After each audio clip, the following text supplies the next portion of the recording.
Ito yung before. Bago ko siya na-repair, ayan. Makita nyo yung yung dati. Tsaka yung ngayon. Ayan na siya. Mataas na siya. Kumbaga nasa taas ako niyan para mag-video. Ma-update man lang. Ayan siya. So, hindi ko pa nalagyan ng mga pamakuan. Kasi, pabugso-bugso yung ulan. Tapos iinit. Kaya nakatrapal lang yung mga gamit namin sa baba. Kaya maglalagay na ako ng pamakuan yan dyan. Pero hindi ako nakapag-update. Ayan ang itsura niya. Ayan na, temporary trapal. Nakapaglalagay na ako ng mga pamakuan. Kaya magbububog na ako. Pabigla-bigla kasi yung ulan. Tsaka sobrang ulan talaga.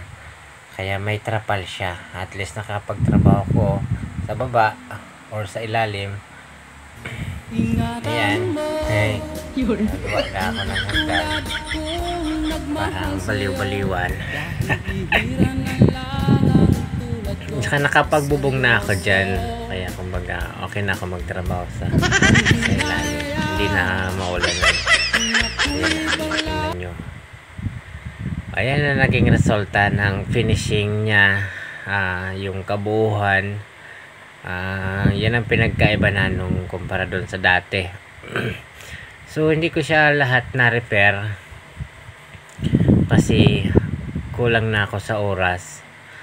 Ayan, na may bandang likod na yan. I-repair ko pa sana siya kaso hindi na inabot ng oras.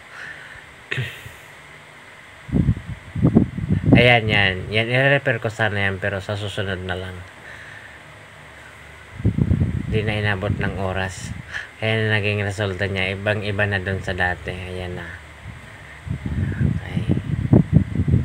Sana maging safe na rin kami sa baha. Kasi laging binabaha dyan sa amin. Kaya pinataas ko siya. Ayan ang resulta niya. Sana matibay din. Kasi malakas yung bagyo sa amin eh.